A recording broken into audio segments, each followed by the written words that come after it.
people might think. It's treating people well, realizing that the offering itself has a chance of being a commodity if you treat it like that. But what happens when you come a subspecialist that wants to know every detail about what they do? You have a lot of respect for other specialists, and you are the specialist here. And I will clean up the table. I believe that work is theater, and Right. every business is a stage. Hey everybody, and welcome to Free Range Vision. I'm Matt Jensen alongside Dr. Vance Thompson, and for nearly 2 decades we've been pioneering in practice, business, and team leadership. We'll cover everything from the pivotal lessons we've learned to the formidable challenges we've overcome and sometimes lost to, providing you with the essential tools to steer your journey and empower your team as you venture together. So whether you're at the helm of a practice or simply striving to cultivate a stronger culture, well, you found your flock. Let's venture off the beaten path together. Welcome to Free Range Vision. Well, Vance, I'm very excited about today's topic because we're going to be talking about a whole other part of your life. And it kind of coincides almost with when I started working with you more formally, not in the agency world, but as your administrator. And I remember after being with you about a year, I went to see Dr. Robert Maloney in Beverly Hills and see his practice and how he was doing things. And this is early 2004, and he's right in the middle of doing LASIK for the stars on Extreme Makeover. And you were like, listen, I want you to learn as much as you can, see what we can bring back. He's so open to sharing and such a great teacher and communicator. And afterwards, I decided to take my wife up to the Napa Valley and you said that you wanted me to look in on one of your favorite little boutique wineries up there and get my impressions on it. And so we went up there and we went to Jessup Cellars. And I remember I did a little report on it, what the experience was like, who did the tasting, how did they communicate.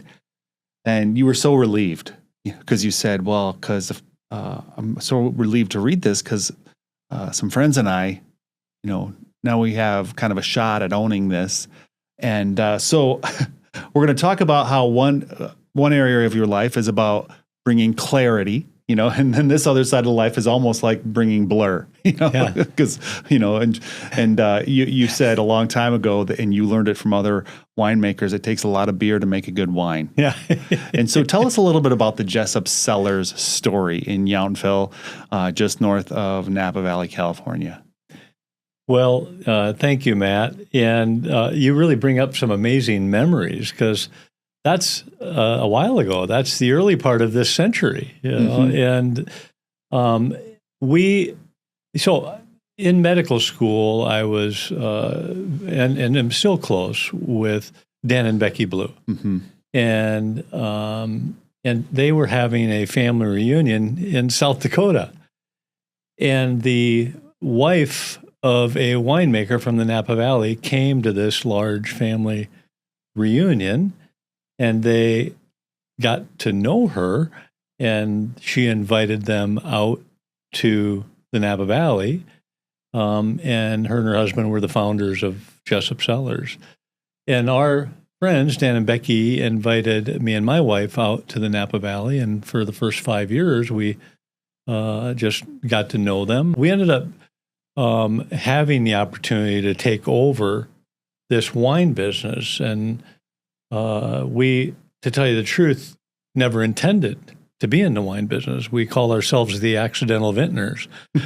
And so when that happened, and we're like, okay, we live in South Dakota, and this business is here, and we're not leaving South Dakota because we love it. How do we navigate this? And there was a couple by the name of Roy and Sherry Eisenmenger who ended up playing just a really pivotal role in this because they had been involved in the wine business and were attracted to our ways, and we were attracted to their ways. And so really the three families went forward and took over this business and really, had a very simple philosophy, and that was we were going to use, good, what I guess we would call Midwestern hospitality and care and values for our team and the customer, and admitted that they were the experts in wine, but we had a certain hope and dream about how they treat each other and how we treat the customer, and let's go out and do this Napa Valley wine with South Dakota roots. Yeah. And we had 0 people in our wine club, and the 3 families were the first people in the wine club. And, we were leasing a teeny tasting room in the little town of Yountville. It was the first tasting room in the town of Yountville that was already starting to get quite a reputation because of Thomas Keller and the French Laundry and Bouchon and other, wonderful Michelin star restaurants. But at the time, this town's about the size of, for our local listeners, Doland, South Dakota. I mean, this is a small town. So to have a couple of fancy restaurants is pretty special. Right. There's been times in Yountville's journey that they had more Michelin stars per capita than anywhere in the United States. And so I've kind of considered it the epicenter of wine. And, for someone who, graduated from Gregory, South Dakota, who loves small town South Dakota and an agricultural environment, I found it real natural to be in a small town agricultural environment. It's just the corn and beans were wine grapes. But we were leasing this little tasting room, and it was very teeny. On the other side of it was a photographer's studio on the other side of the wall, and a vineyard was being leased, and a place to make wine was being leased, and there just wasn't much in this wine business except bottled goods. And one of the reasons that we decided to take the wine business forward is because if it was going to be something that we didn't take forward, and you were just going to sell the wine that we had gotten in this transition, and you don't really have an experience or a business around it, in the wine world, that's called grape juice, and not something of great value. It's a commodity, right? And if you could create some service and experience and touch people's hearts with it. You and I both know the progression of economic value, that people value experiences. And that's how we, gradually grew our business to actually take over the photographer's studio. We now, own our little tasting room in Yountville, and we, own our vineyard, and we've built a place to make wine, and we've grown to over 6,000 members in our wine club that we, consider our extended family. Well, it's a real success story from a lot of love and labor. And it's built, I think it's the reason why it's so important to talk about on a podcast where we're talking about, what we do for a living on our day jobs, is because it's not as different as people might think.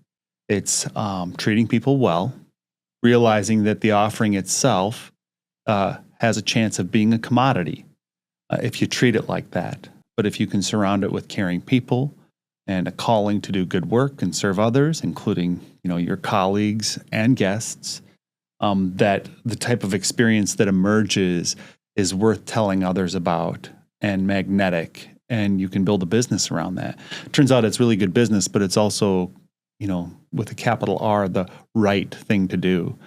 Vance, I remember when you and your friend were first starting to then learn about the business that you now owned and trying to figure out, okay, so a lot of our business is coming from distribution, right? From, you're selling it to wholesalers who are sending it to, stores and C stores and other places where you don't have control of the environment, and it's put up right next to, a bunch of other competitors and differentiated only on price or the artwork of the label.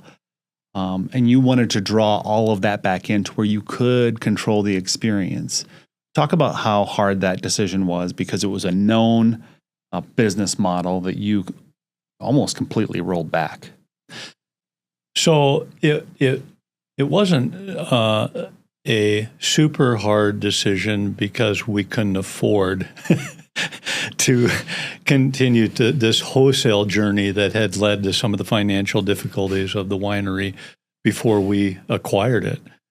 And it wasn't a very large production. Mm-hmm. So to be making a small production and trying to compete on the wine lists of the world just wasn't, we didn't feel the best business decision, and it didn't excite us either. Mm-hmm. So this idea of getting to know the wine process real well, and getting to know the team real well, and getting to know the wine journey for people interested real well, and developing relationships so strong that when they received that bottle of wine in the mail in their home, they were going to have a great feeling about presenting this to their family and friends, with the knowledge of knowing that they're not going to get it in a local restaurant. Mm-hmm. They're not going to get it at the local liquor store, that this is something special that they experienced in Yountville, California, and that while opening it, they hear the angels sing. Mm-hmm. Tell us about that. Tell us about how you created that environment during the tasting, in the tasting room, to where when they received their shipment a couple weeks later, the next week, or were part of a wine club where they'd receive it a few times over the year, where that magic would come into their home. What about the wine experience was different? Well, I think that one of the things that we love doing is making people happy. But this idea of the science of hospitality, what you've heard me call the science of nice, just fascinates me. I loved being a waiter. I loved being a bartender. If you come to my house for dinner, you're not going to see the bottom of your water glass. I love caring for patients. I love teaching people, about wine.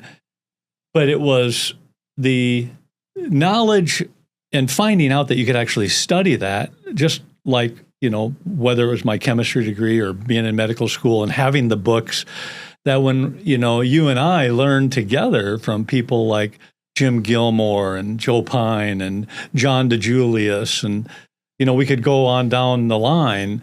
Sharif played a big role in our journey, and all these experiential people, and I think you and I kind of feeding off each other and enjoying it, and we just couldn't get enough of it. Mm-hmm.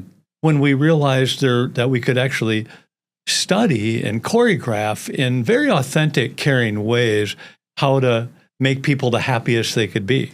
Well, and I think it was always in you. It's always been in me, to just want to do that customer service, to surprise people and delight them. I remember doing it very early on in my life with my parents, trying to just, surprise them with something that I knew that they would enjoy. But I didn't have a structure like some of these people you talked about, authors and consultants, had to be able to, share it with team members. Right. And so while it's always been in you, it's been helpful to have those people in our lives to systematize it. So it's predictable beyond just you. Yeah. And I agree, Matt. And so, the fun part of the journey was trying to figure out, how do we touch people's lives the deepest, so that they would want to join our wine family, what we call our, wine club at, Jessup Cellars, and we call, our, allocation at Handwritten Wines. They both have different names, but they both reflect the family of people who have joined. And so that's what we wanted to create, an experience that was so compelling in the Napa Valley that they would want to have that experience be a part of their home anywhere in the world. And I think that's what grew grew our wine business the most. And it just happened to coincide with growing the patient experience in the eye business. Yeah. And I think one of the things that I really loved observing as you were working with your team in the Napa Valley, and I got a front row seat to some of that, is as they were talking about how they should describe and teach about the different wines people were enjoying, they were actually arming people with the language set to use when they end up being in their home sharing it with others. Right? It's almost like we're giving them the lines that they will role play with later on, when they do their own form of theater in their own home. Because we believe that work is theater, and every business is a stage. And if that's true, then we say certain things a certain way in our business, and hoping that our patients or our wine customers will turn around and share that with others in a similar vein. Right. And if they do, everybody wins. Right. Well, then you actually did play a huge role in this journey, and still do, because you led a lot of our retreats, and a lot of your philosophy permeated this business on how to treat people.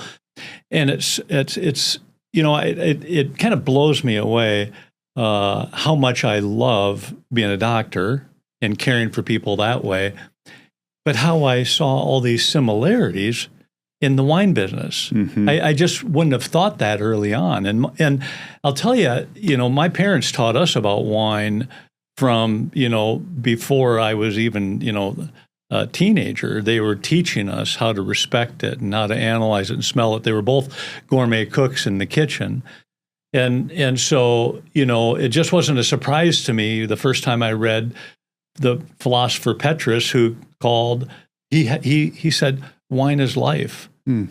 And to see what happens in a tasting room when someone has a great wine educational experience, or to see what happens around a table with, wine handled with kindness, caring, and respect, and thinking about how it complements food and conversation, to touch people's lives, that deeply has really been an honor. And I just want to get better and better at it. Mm-hmm. And same in the eye business. But I will tell you that in this journey where we were learning, so much about the patient experience in the eye business and the customer experience in the wine business, we both started realizing that a lot of people teaching the experience were skipping a very important part of the experience, and that was the team experience. Mm-hmm. And that, my saying, that, I'll never get sick of saying, the team who loves and cares for each other will create an environment where the patient feels loved and cared for. Well, in the wine world, I just take out the word patient and put customer. Mm-hmm. The team who loves and cares for each other will create an environment where the customer feels loved and cared for. And so this idea of being in the Napa Valley where, there's a lot of large businesses, mm-hmm. and, whether it's .comers or other people who have invested in the wine business.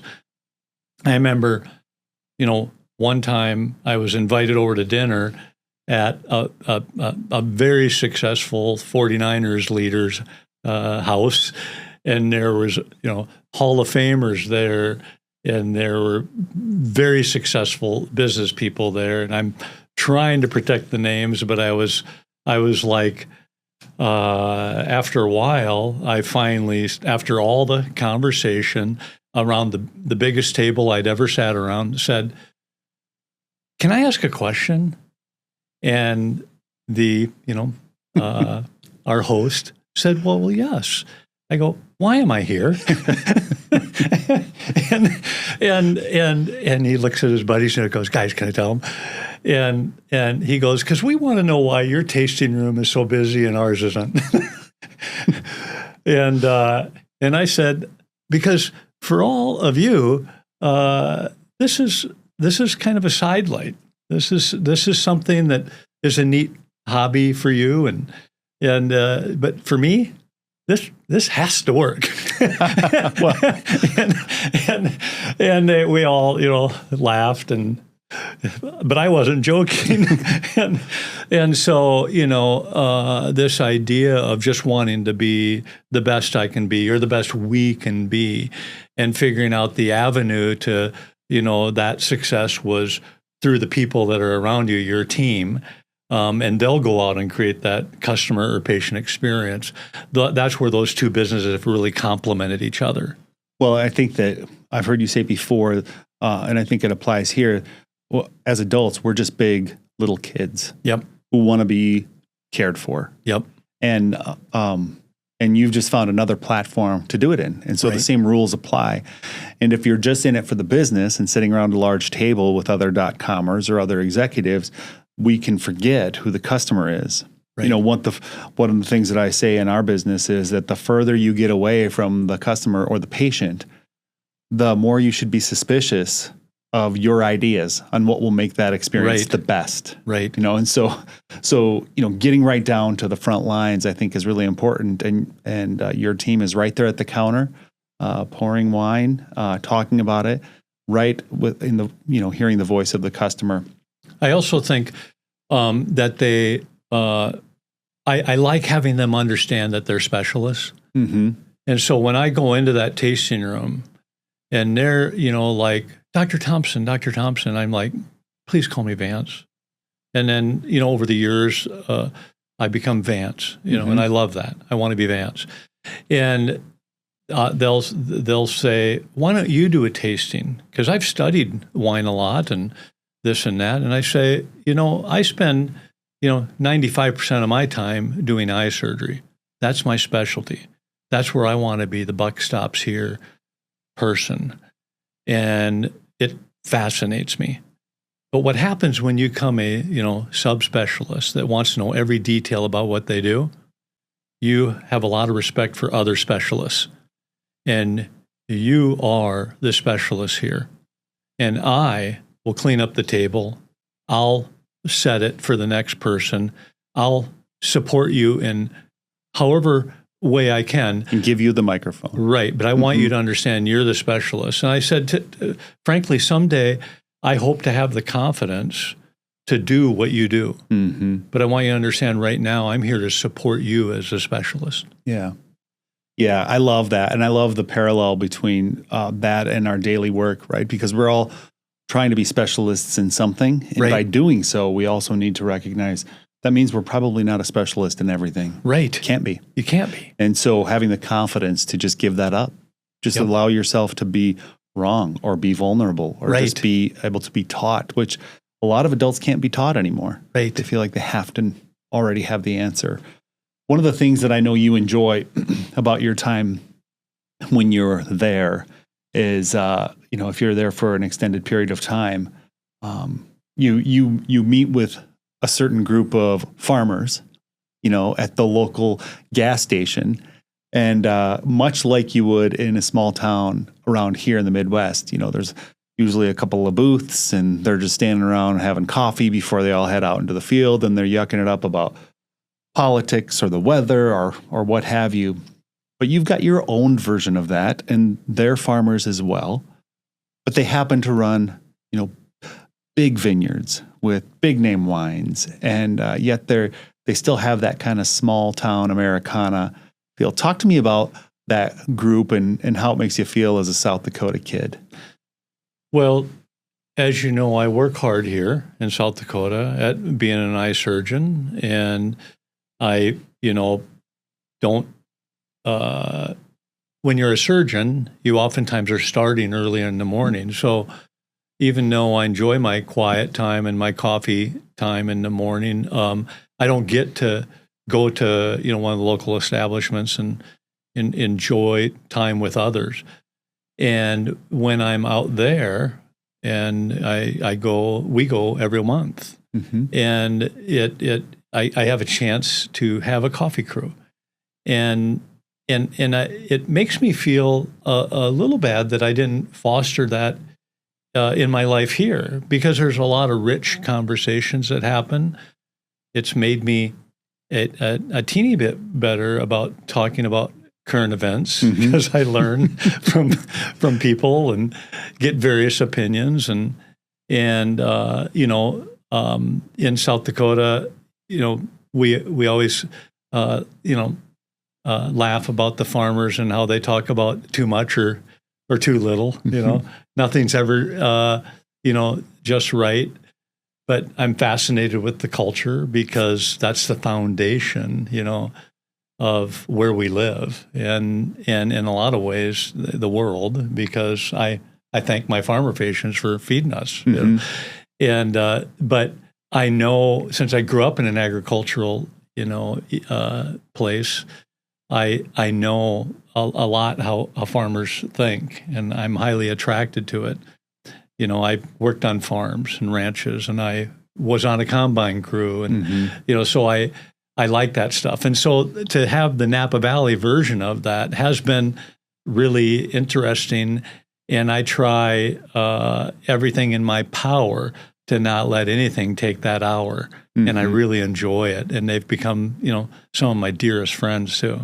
Well, and it's really encouraging to find your little piece of, kind of that homey feel, so far from here, from your home in South Dakota, but it's how very close it is in culture to what that was.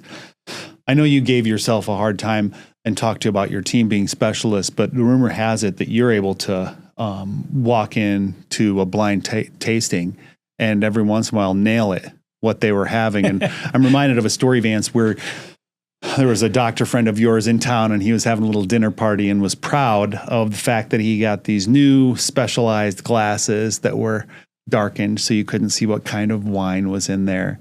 And he had some people over to go through some wine to see if they could name the varietal. And you walked in and impressed them. Can you tell the story of how that worked? Well, I absolutely love breaking bread and dining with people. It's one of the reasons I'm not a fan of working lunches or working dinners. I like to work and then have that special dinner and chips all in on that dinner. So I walk into his home and he has a bottle of my wine next to a decanter. And I'm like, oh, this is going to be just a beautiful evening. And he pours it into a glass. And I smell it and I taste it. And I looked at him and I go, that's not my wine. And he, said, okay, that's good. That's impressive that you were able to do that. What wine is it?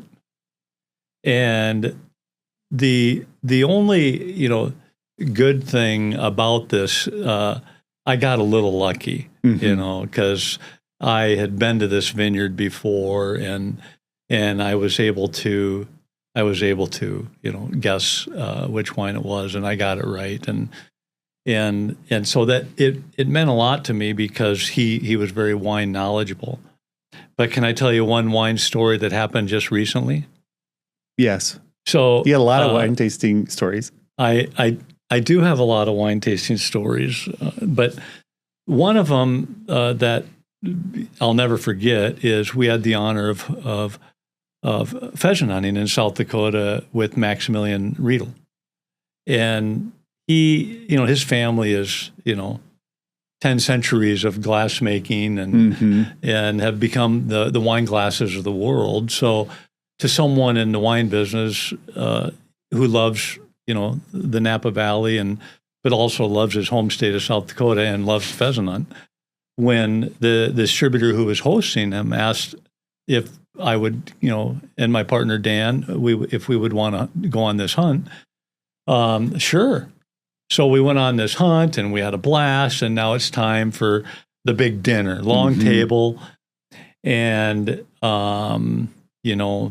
truth be known, I, went to the restroom and I saw this very expensive bottle of wine that's, from right in the heart of the Napa Valley, called Opus One, and I thought this is amazing. I know he's very successful and he's treating us very kindly. This is going to be a fun night. So we carry on with just beautiful conversation and beautiful wines and food and it just was one of those nights I will never forget. He's Austrian and his stories were amazing and travels the world. But at the end of the night, he wanted to do a blind tasting, and so he wanted each one of us to guess. And so he pours the wine, and it's in a paper sack, and it's, you can't tell the label, and he goes all the way around the table, and there's 16 people when you have the distributor, their employees, and his people, and so it gets to me. I'm the last person, and nobody has guessed it yet. And so, I'm smelling, I'm tasting, and I said, Maximilian, one thing that I, feel in this wine is this is New World. I have a lot of respect for the old world wines that we look up to here in the United States, but this is New World, and it's fresh, vibrant fruit. And if there's any region I know in this world, is the Napa Valley. And I think this is a Napa Valley wine.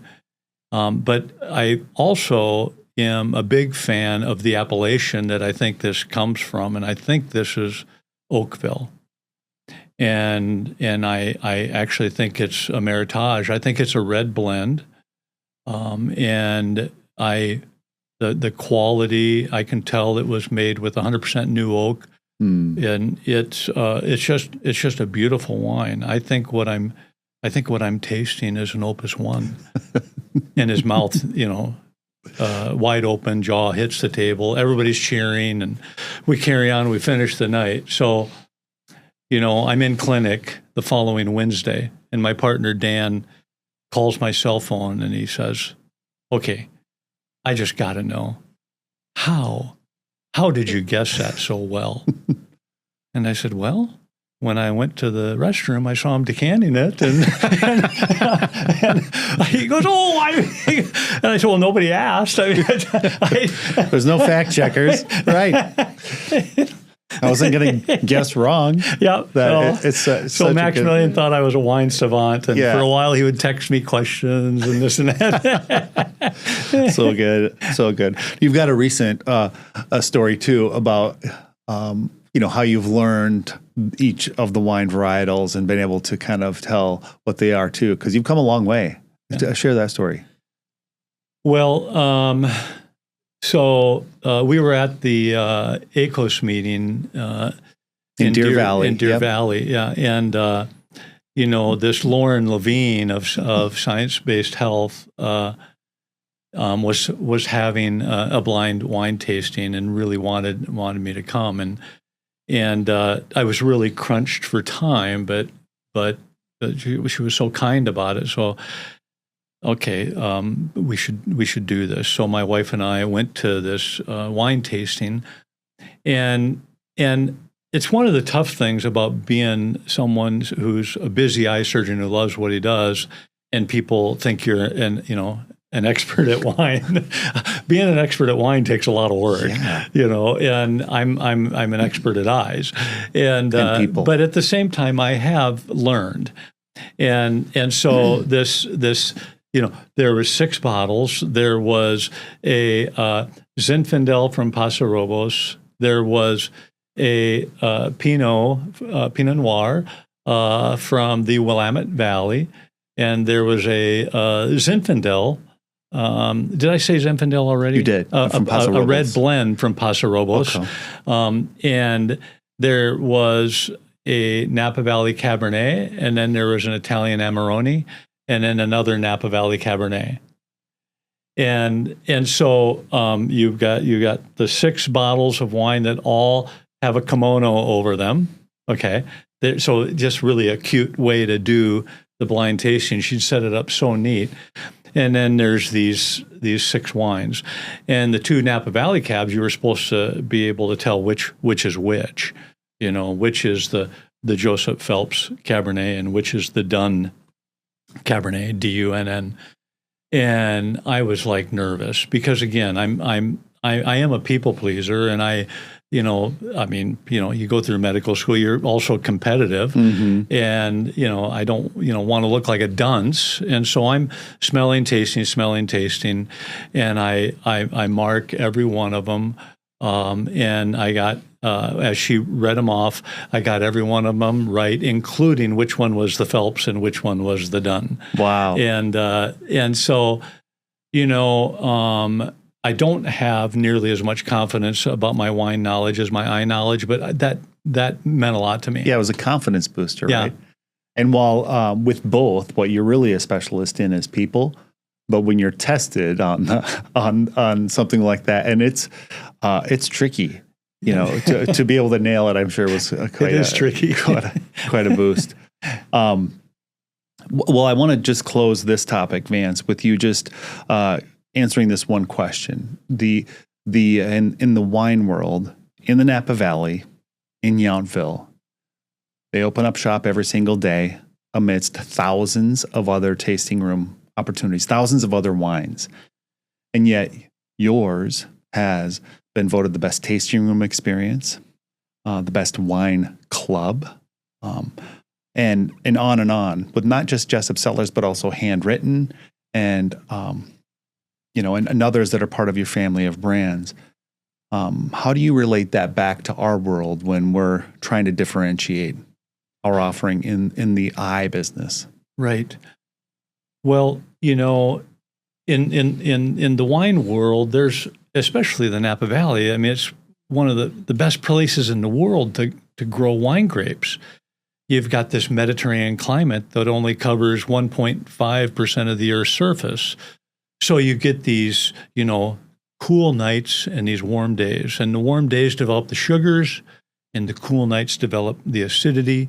And along with having over half the world's soil orders in that Napa Valley, the complexity of wines and the beauty of the wines you get is unbelievable. So, when you see a Napa Valley wine on a list, there's a very good chance that you're gonna really enjoy it. So to differentiate yourself in a valley like that has so many quality wines, it's hard to do that based on the wine.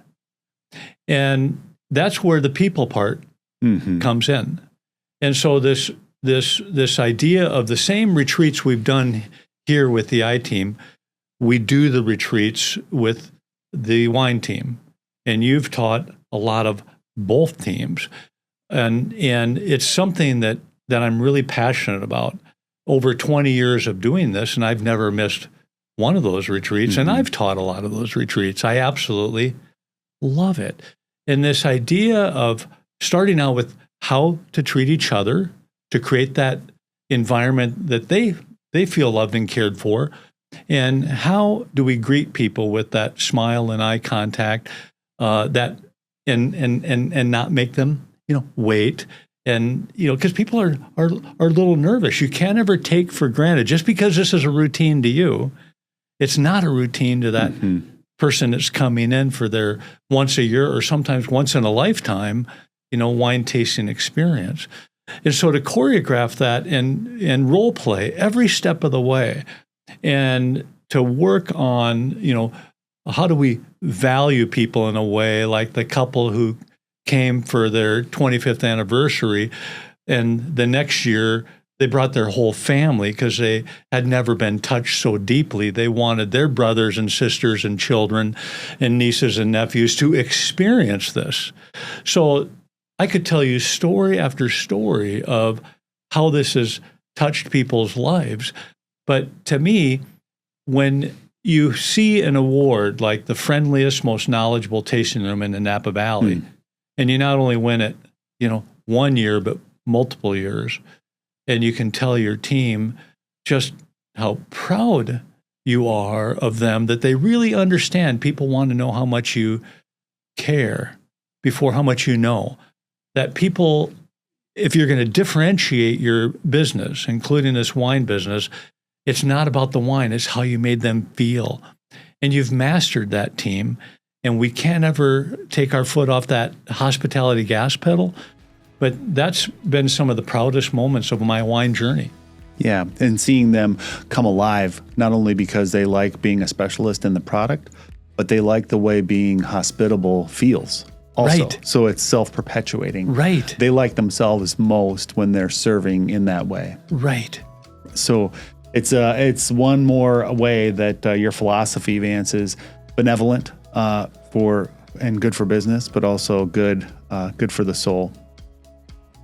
Well, thanks for this session talking about Jessup Cellars. I think it applies really nicely to what we're doing with Free Range Vision, and I'm looking forward to our next one. Thank you, Matt.